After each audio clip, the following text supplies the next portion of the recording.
Une grosse idée. Ou les jeunesses.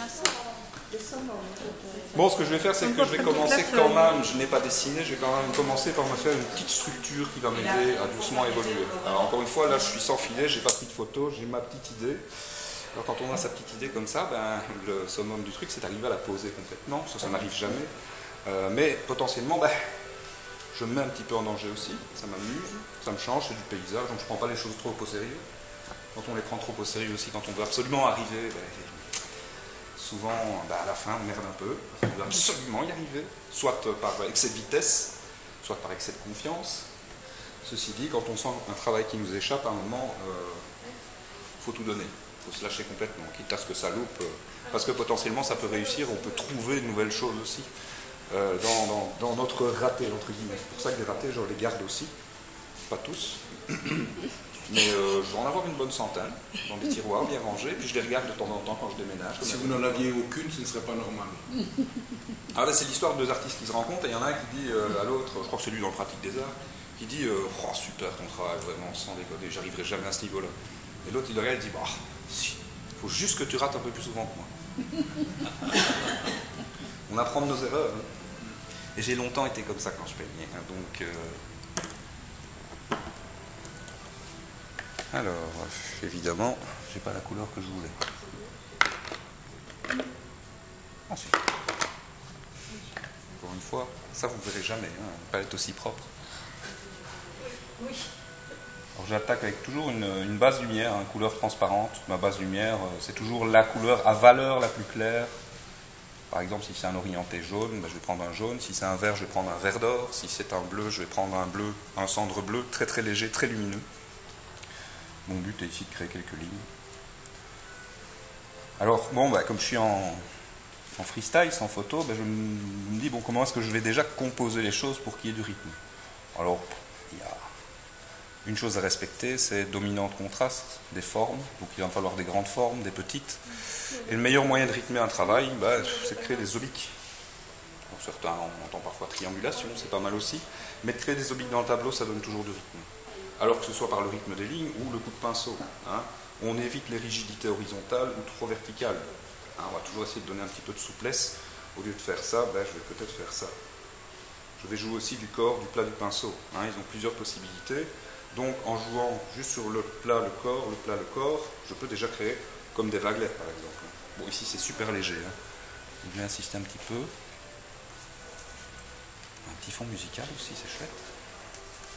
Alors c'est sur une terre de sienne naturelle Windsor. Pourquoi la Windsor? Tout simplement parce que c'est un mélange de rouge et de jaune. Ce n'est pas une véritable couleur de terre. Donc elle est beaucoup moins terne que d'autres couleurs de terre d'autres marques qui contiennent un pigment qui s'appelle le PBR7, pigment brown en anglais, numéro 7. Et ce pigment brun 7 ben, a tendance à être un petit peu plus terne. On retrouve dans les ocres par exemple ou dans certaines terres naturelles, dans certaines marques. Alors, je suis parti sur une petite rivière au cas où je vous le dis quand même. Je suis dans mon petit coin au-dessus de la Roche en Ardennes, entre la Roche et Oufalise, un petit coin qui s'appelle Mabauge. Très joli au bord de l'eau. Il y a déjà longtemps. Oh, tu étais pêcheur. Ah, oui. Comme mon grand-père, tu vois. Ah, oui. Ben non plus. Mais tu n'es pas mon père. Je sais pas si c'est une bonne chose ou une mauvaise. C'est un peu. Il connaît ses classiques. Oui, oui. Pour que je fasse une réflexion là-dessus.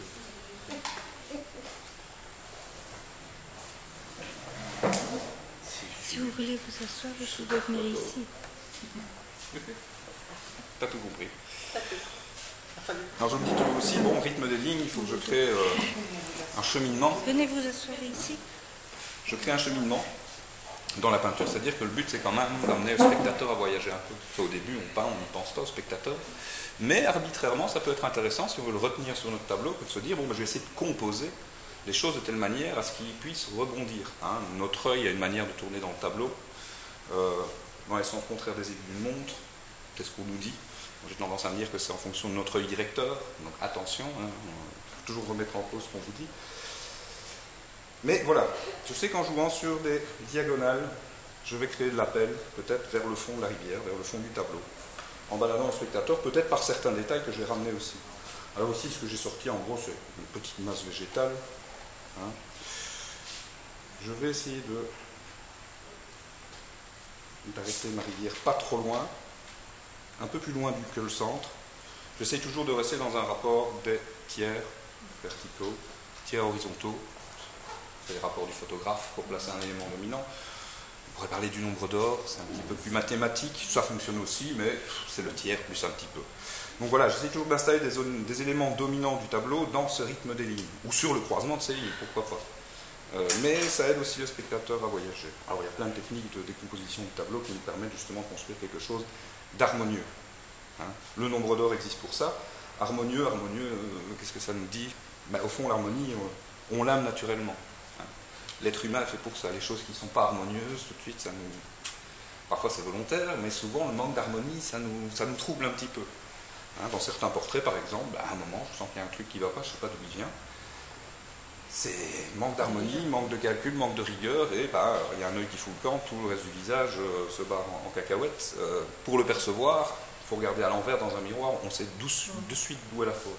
Et c'est pareil, quand on a un élément un peu lourd dans la peinture qui se dégage, ben, il ne faut pas hésiter, justement, si on comprend pourquoi ça arrive, à compenser par une ligne. Tout ça pour vous expliquer que je crée une ligne diagonale, une grande masse, ben, je vais essayer de composer peut-être par une seconde ligne diagonale, qui va me permettre de créer des plans différents. Alors pour l'instant, hein, ça en est là, et encore ça va probablement fuser. Yop. On ne voit pas grand chose. Hein. Alors plus on avance, plus on ose aller attaquer avec des valeurs fortes, mais c'était surtout pour vous montrer qu'avec le pinceau synthétique, ça ne fuse pas. Si j'avais travaillé avec le pinceau humidificateur, le pinceau gris, là, ça aurait déjà voyagé. Ici, j'ai déjà une mini-structure. Je vérifie toujours au niveau de l'humidité du papier, à savoir que de toute façon, il sèche toujours plus vite de l'extérieur vers l'intérieur. Ça, c'est pour tous les papiers. Donc ça, toujours veiller à ça. Une fois que vous voyez votre papier qui commence à matifier en bord, vérifiez avant de réintervenir. Hein. Alors si vous réintervenez, intervenez plutôt avec un pinceau synthétique qui va ramener moins d'eau que le pinceau petit gris, nylon, qui va faire fuser et encore une fois créer une auréole. Alors là, je vais commencer quand même à dégager un petit peu plus les choses. Et comme c'est un paysage, j'ai pour principe, il y a deux principes, je parlais tout à l'heure au travail du plus grand vers le plus petit, logique, mais aussi de l'arrière vers l'avant pour un paysage. C'est beaucoup plus facile d'installer d'abord les arrière-plans et de venir au fur et à mesure. Donc là, je vais faire... Alors voilà, ça c'est l'effet...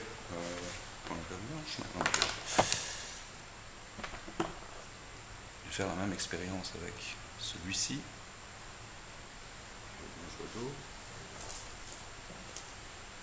Là, on voit directement que la touche reste figée, et ici, ça a tendance justement à être beaucoup plus vaporeux. Comme c'est un papier humide, je fais attention, parce que ça va fuser très fort. La couleur a déjà tendance à sécher en moyenne de 30% au séchage. Si je suis dans l'humide, ça va encore être plus. Donc, je peux me permettre aussi d'y aller un petit peu plus intensément, et avec moins d'eau, ça me permettra justement d'avoir une belle saturation. J'utilise un bleu bien froid. Il me convient très bien celui-là. C'est le cendre bleu de chez Sennelier. Alors, en fait, j'aurais pu m'en passer et le fabriquer moi-même, mais je n'ai pas de blanc sur la palette. Alors, je me méfie justement de toutes les couleurs qui contiennent trop de blanc, parce que le blanc a tendance à ternir la couleur, comme le noir d'ailleurs. Mais s'il en contient un peu, c'est pas grave. Et celui-ci, il en contient juste un tout petit peu. En fait, c'est un bleu phthalo qui est mélangé avec du bleu. Donc, si on a du blanc de titane, on peut potentiellement se le fabriquer soi-même. Alors, vous voyez que même dans la touche, je vais plutôt dans les diagonales, j'évite les strates trop horizontales. Et en fait, par l'apport de la masse arrière, je suis en train de dégager la masse végétale.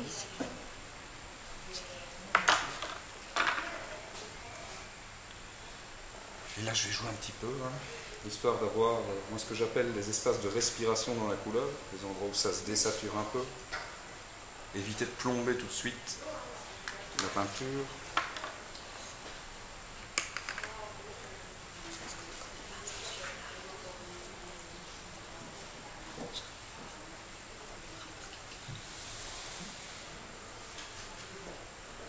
Alors celui-là a la particularité, bon, de contenir un petit peu de blanc, mais je sais que comme c'est un bleu phthalo, donc un transparent monopigmentaire, il va bien s'entendre avec toute la gamme de verts que je vais utiliser.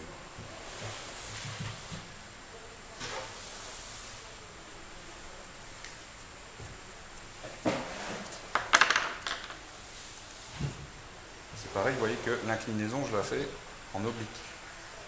J'évite de la faire verticale ou horizontale. Souvent j'incline dans un sens, puis je réincline dans l'autre. Pour saturer à certains endroits et revenir désaturer, là on voit que ça descend bien. Ça j'aime beaucoup, c'est le côté un peu magique de l'aquarelle. Les gamins voient ça, pour eux c'est magique.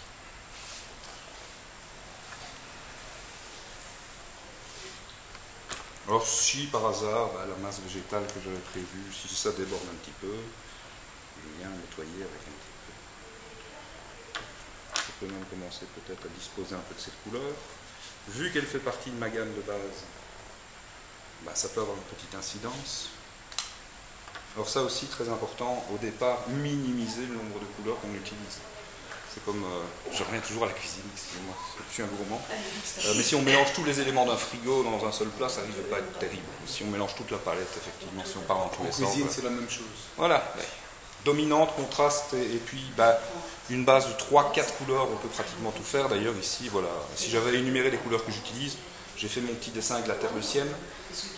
Mais ça va être d'abord un bleu phthalo, un vert d'or, un green gold,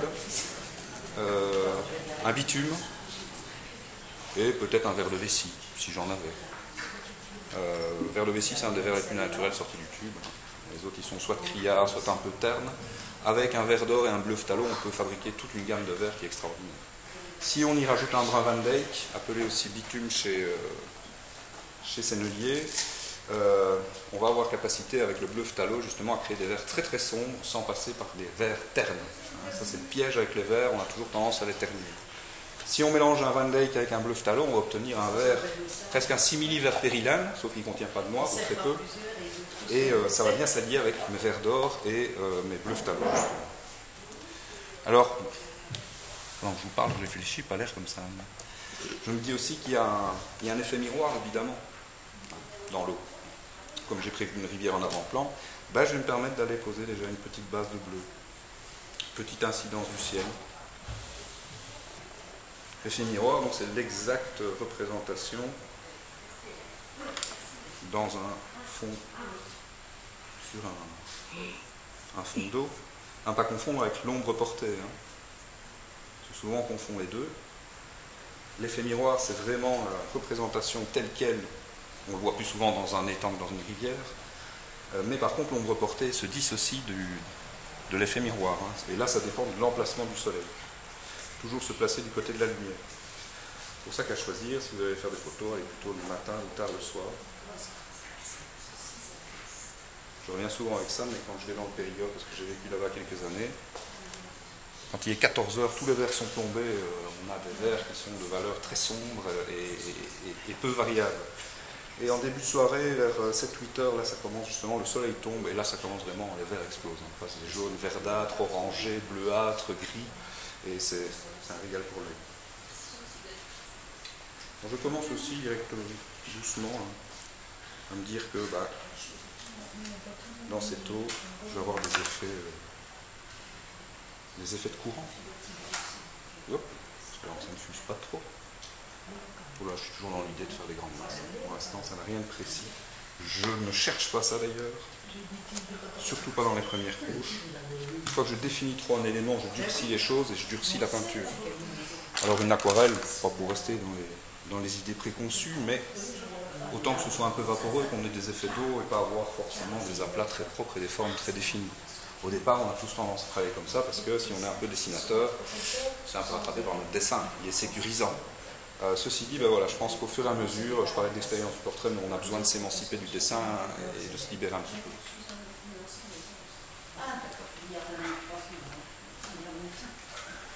Bon, là je vais aller commencer avec mes couleurs lumière, comme je le disais.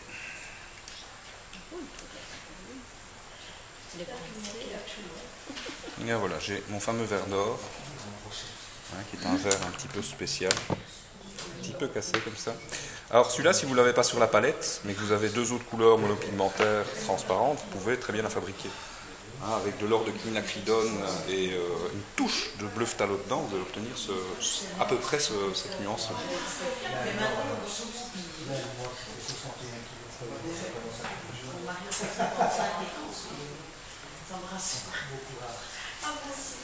Là, hop, je vais venir un plus gros pinceau. Oh ben, il y a encore un peu de bleu dessus, et là voilà, on obtient pratiquement un verre de vessie. C'est pas grave, petite variation, c'est pas plus mal. Alors pas besoin de fabriquer toujours la même couleur en aquarelle. Il n'y a rien de plus emmerdant pour l'œil. Mon vocabulaire châtié. Mais voilà, avoir des petites variations, c'est pas grave. On a toujours tendance à se dire ah, il me reste plus assez de couleurs, je vais en fabriquer. C'est toujours difficile. Et puis en même temps, est-ce que ça a vraiment un intérêt? Avoir une petite variation, notamment dans les verts, c'est peut-être pas plus mal.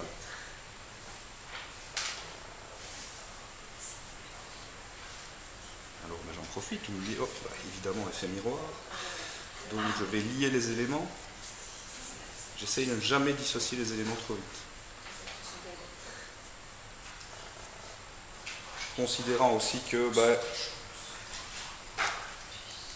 une couleur va toujours avoir une incidence sur ce qu'elle côtoie. Si on met un fond rouge à côté de moi, ben, je vais prendre des nuances rougeâtres. Alors on peut se permettre de déborder.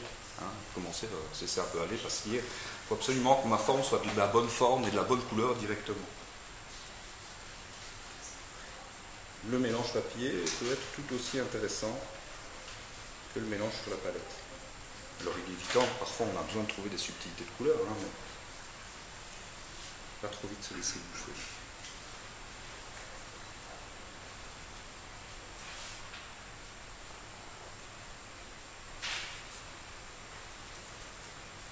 On voit que ça commence doucement déjà matifier un peu, ça j'en un peu de marge.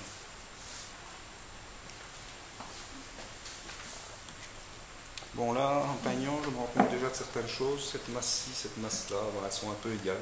Ça ne m'arrange pas trop. On évite justement les symétries, les masses égales, dominant contraste des formes aussi. Hein. Après, il y a le dominant contraste des couleurs, c'est autre chose. On est toujours dans ce type des dominants de contraste des couleurs, des lignes, des tendances de couleurs. Ça aussi, assez important. Parce que couramment, on nous dit le jaune c'est chaud et le bleu c'est froid. Vraiment, un bleu outre-mer a une tendance chaude et un jaune citron a une tendance un peu verdâtre, donc un peu froide. Intéressant parce que le chaud et le froid, ça se dynamise dans une peinture.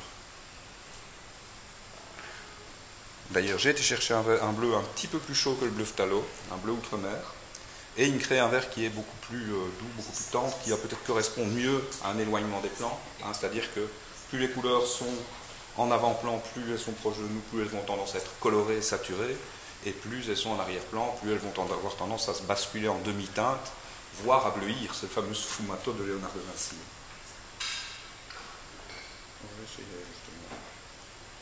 Je vais recréer une masse derrière.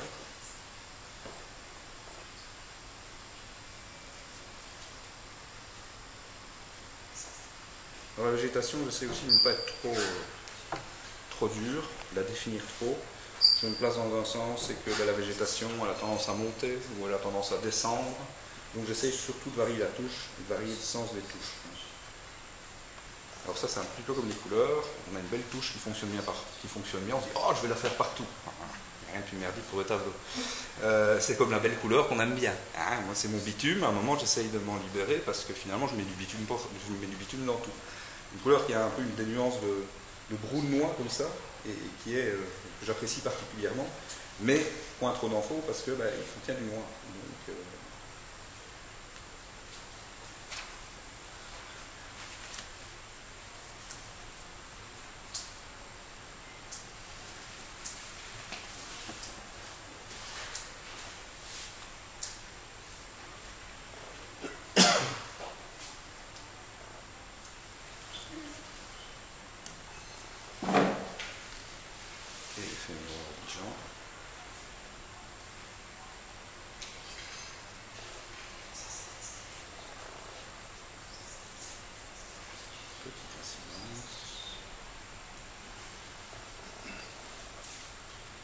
Et qu'au niveau du pinceau aussi, je suis parfois sur la tranche, parfois sur le plat.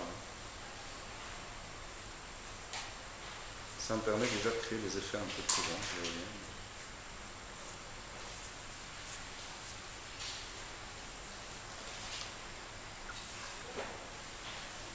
Toujours prendre du recul de son travail aussi.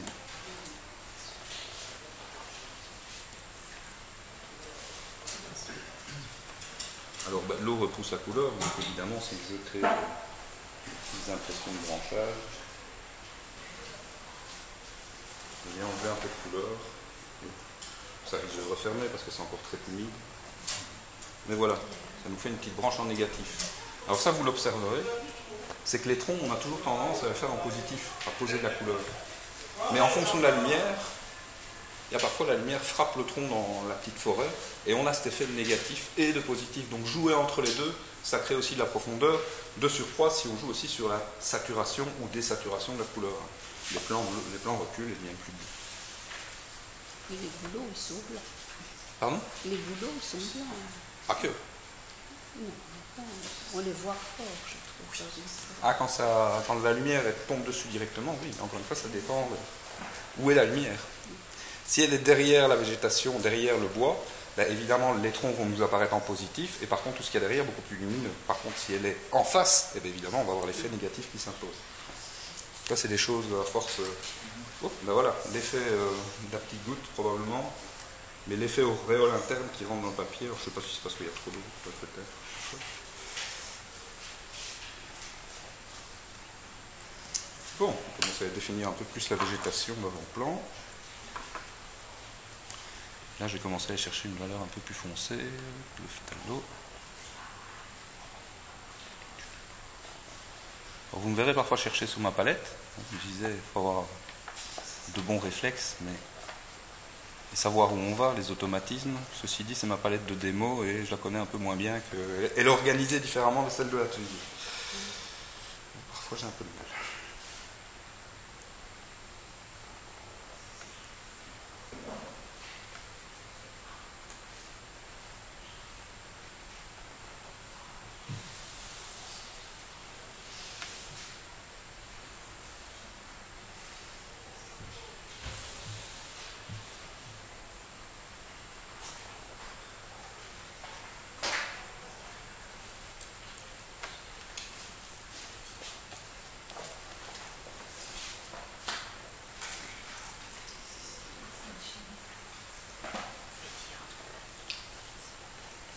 Maintenant que j'ai sorti les grandes masses, j'essaye de doucement aller chercher d'autres petites masses dans les grandes masses, de manière harmonieuse. Et là, bon, comme j'ai pas de filet, c'est un petit peu à l'instinct. Encore une fois, je vous ai dit, on aime bien l'harmonie, donc c'est pas harmonieux. On le sent.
Une petite chose à savoir aussi sur la valeur de l'effet miroir, c'est que l'effet miroir a tendance à être un petit peu plus foncé que la valeur de l'arbre de base. C'est la densité de l'eau, voire la couleur de l'eau qui a une incidence. Alors là, je sais que l'ourte a une tendance à charrier pas mal d'oxyde et être un peu brunâtre comme ça. Je ne vais pas l'imposer justement, si j'avais eu la photo, je me serais peut-être laissé bouffer. Mais je ne vais pas l'imposer parce que ça va alourdir plus les choses qu'autre chose. Bon, ça commence doucement à prendre forme. Les plans se mettent en place, comme je vous ai dit. Pour l'instant, je suis encore dans l'idée de créer des masses et d'essayer d'obtenir une certaine harmonie dans ces masses. Alors si à un moment quelque chose commençait à me sembler un petit peu trop lourd, Ben, d'un côté, si c'est une touche qui fiche trop, j'ai mon avis du vapeur pour dégrader, ou alors ben, j'ai mon pinceau avec de l'eau claire. Hein. Voire avec le pinceau, je peux carrément récupérer de la couleur. J'aurais tendance à le faire, peut-être à certains moments, pour dissocier des masses, ramener de la lumière, mais j'ai encore à attendre un peu. Je vais voir comment celui-ci va sécher, voir si je ne vais pas devoir revenir avec une seconde couche dessus. Par contre, l'avant-plan commence à me sentir un petit peu mou, à me sembler un petit peu mou. Donc là, je vais commencer à aller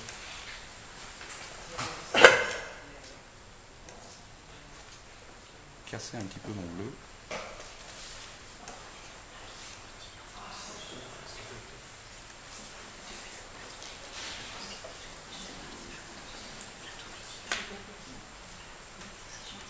Vous êtes Micheline? Bonjour, je ne vous ai pas vu en entrant, ça va? À chercher son grand mari? Ça, Je blague. oui, tu ne veux pas? Bon, ce que vous envoyez, Tout va bien, Micheline?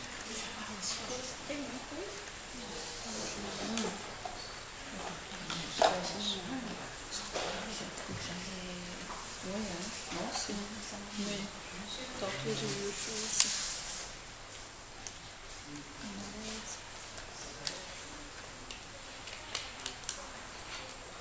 Je me dis, c'est tout ça. Chaud.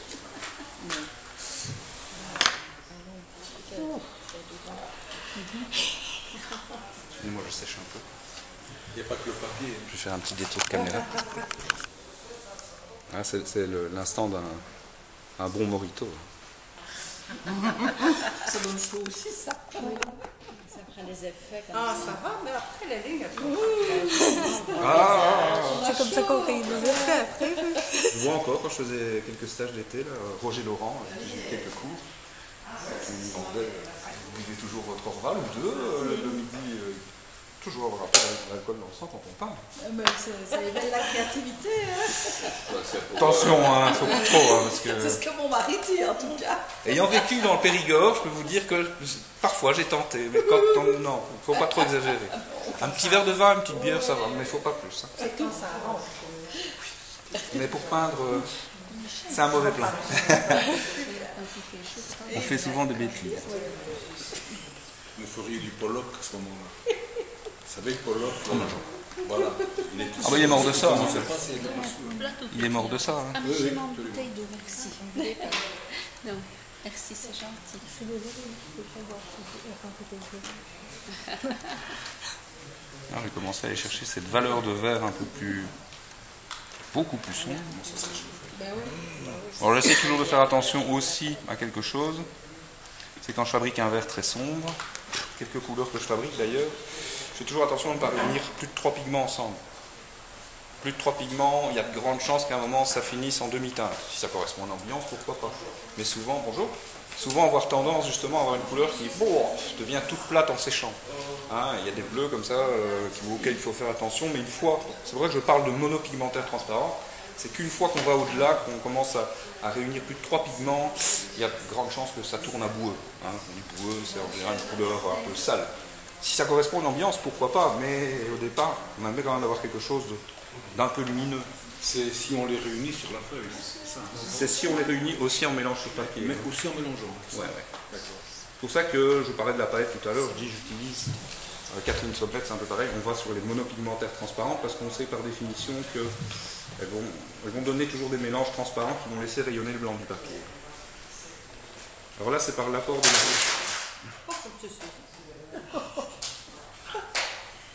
par l'apport de l'arrière-plan, là je suis en train de redéfinir la masse d'avant-plan, c'est le principe du négatif. En fait.